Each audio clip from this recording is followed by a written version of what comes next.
this monstrosity of a bill that he's created. How would you approach it as a congressperson? Monstrosity is a great way of saying it, by the way. It's a great detail there. I got to tell you that I would love to say repeal and replace, but let's be honest. Are we going to get the veto-proof Senate and the House that we need to repeal and replace? I don't believe we'll get it, and because we won't get it in the Senate, my next option would be to defund certain programs, as well as to truly. I'm going to ask every single one of your listeners today to somehow lend a hand and support the 28 attorneys general case that Bill McCollum is leading in the state of Florida right now. And we are living in such incredibly interesting times where we will see some truly incredible Supreme Court decisions. And we will see the Supreme Court decide, are they going to decide and side with the Constitution, or are they going to decide and side with emotions and what they believe should be a right? That's why, I guess, again, that's why it's been so important seeing who these new Supreme Court judges are being added on, because that's, again, a lot of that's going to fall into the court's hands. Absolutely.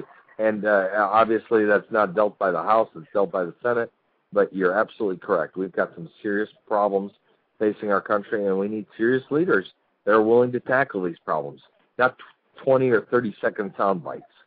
Right.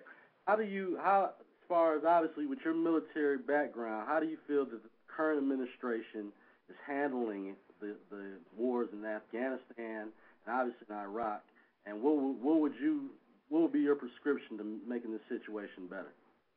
What a complete monstrosity of a disaster of epic, historic, and monumentous proportions, if I can even say that.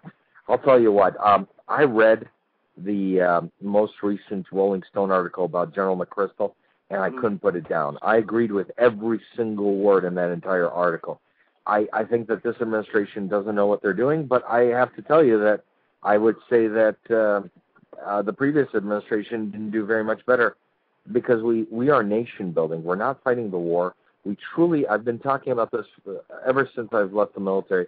We need to lift the rules of engagement. Either allow the soldiers to fight the war and crush the enemy, or bring them home immediately. We either need to have the guts to fight a war, and we don't commit soldiers unless we're willing to fight a war. Soldiers would rather have peace. We're the last people that would ever want to fight a war, because we're the ones that pay the greatest price. But I will tell you this, that all of us, to a single individual, believe, let us have the tools to fight the war, or don't engage in a war. Okay. All right. And another issue that I had a couple of people ask me about this, and how would you be able to help in tackling this carp issue that we're having this facing Michigan and the Great Lakes? Oh, Asian carp. Yeah, absolutely. We need the federal government. That is one area that the federal government should be involved in, because we've got an environmental issue of this Asian carp species basically coming into the Great Lakes, and we're having some serious economic and environmental problems. So absolutely, this is one area that the federal government should be involved in. This is one area that the EPA should actually be involved in, instead of taxing our homes with administrative powers.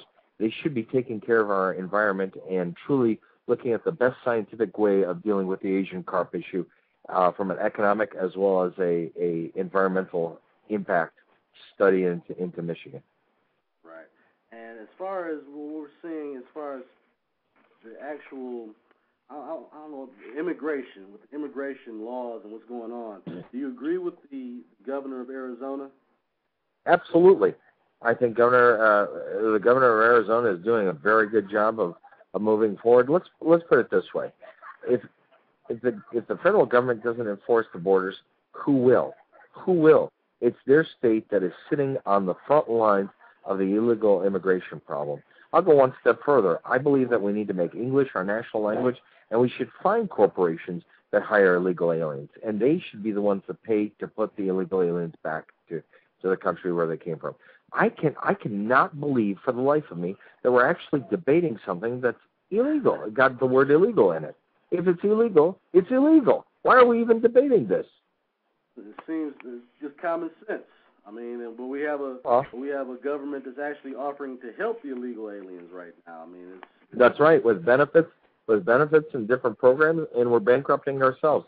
And I'm glad you said that because I am a common sense conservative, and that's why when people are seeking common sense or common sense conservatives, I ask them to jump on our website at rockyworksforus.com. It's real simple. It's not Rocky for Congress because Congress doesn't work for us. It's rockyworksforus.com. And, I've been to a couple of different events, and it actually been other people's events, but you had a lot of people working the crowd, and it almost looked like it could have been one of your events. So you have a very. Well, I tell you, I'm blessed. I am truly blessed because the campaign is not about me. It's about the team that we're building to not just win the seat back, but to take our country back. And I have to tell you that we have a group of volunteers. We've built a volunteer base modeled after Acorn and MoveOn.org here on a conservative base. And we've got over 1,000 volunteers. And hopefully after this primary, people can jump on no matter where they live. They can donate to the campaign or they can talk to their friends sending emails to the district in Oakland County. It's rockyworksforus.com. They can go to the navigation bar and find the volunteer button, click on the volunteer button or the contribute button, and they can help send common sense back to Washington. And another issue that means a lot. I'm from Detroit, and I'm actually a product of the Detroit public school system. I made it out. Sure. Thank goodness. What is some of your stands on education and what we can do to better improve, obviously in the state of Michigan and on a national level? What do you think we can do to improve the educational system? Well, as you know, I'm a big fan of education at the state level, and I believe that it's a 10th Amendment right. Because if you remember about four months ago, people were looking at a state and what textbooks they were going to choose. You remember they were looking at the state of Texas and the Board of Education in Texas? They weren't looking at the National Board of Education or the Secretary of Education or the Department of Education. They were looking at Texas because they had more buying power. I'm a strong advocate of basically saying that no more unfunded mandates out of Washington, out of the Board of or out of Department of Education. And in some respects, I strongly believe that we should eliminate the Department of Education, pay down our debt, or return that money back to the states to improve education at the classroom. All right. That's very ambitious. That sounds like the right move. As far as you're in a very tough battle here at the end. Now, if people listening right here in the 9th District